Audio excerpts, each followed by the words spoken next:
Titre, vente d'entreprise. Quand l'optimisme nuit au succès. Il y a quelque chose de profondément humain dans la vente d'une entreprise. Derrière les tableaux Excel et les modèles d'évaluation, il y a une histoire de vie, des nuits sans sommeil, des sacrifices familiaux. La fierté quand un gros client signe, l'équipe qui a réussi l'impossible.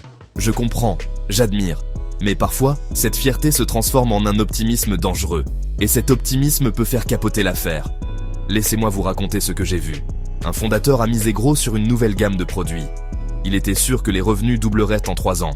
Alors, il a fixé le prix de l'entreprise en fonction de cet avenir. Pas de ce qu'elle était aujourd'hui. Pour lui, c'était évident. Nous valons le succès de demain, dès maintenant. Pour les acheteurs, cela ressemblait à des contrats non signés et à un pari risqué. Ils sont partis. La vente n'a jamais eu lieu. 2 ans plus tard, le marché a changé, les marges ont diminué et la valorisation aussi. Un grand fondateur, une bonne affaire et une sortie manquée.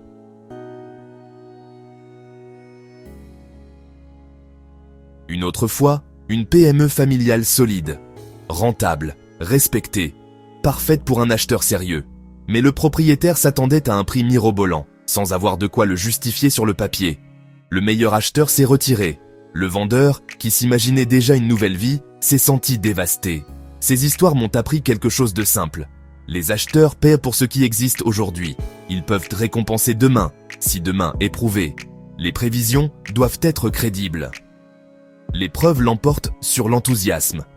Voici le piège. Quand les vendeurs poussent d'eau trop fort pour gagner, ils perdent leur élan, la confiance et le temps. Et dans une vente, le temps, c'est de la valeur. Mon travail est d'apporter un miroir clair et respectueux. Je sépare l'émotion des faits. J'aide à aligner l'histoire avec les preuves. Parce que le prix n'est pas une bataille à gagner. C'est un équilibre à mériter. Comment le mériter? Ancrer la valorisation dans les chiffres d'aujourd'hui.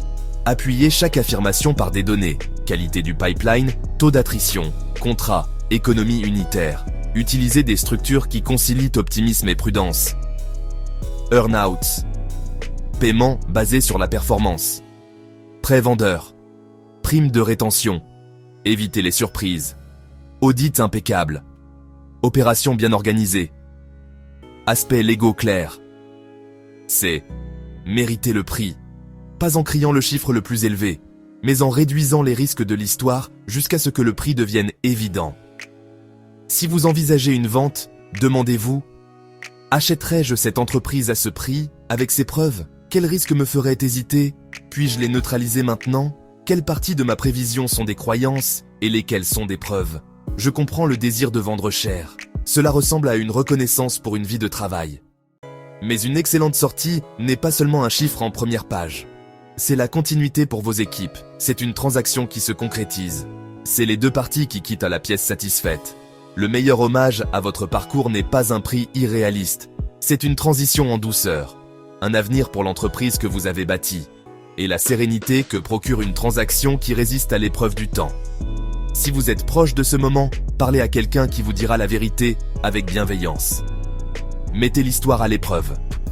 Prouvez l'avenir, ou structurez-vous pour cela. Méritez le prix. Et terminez en beauté.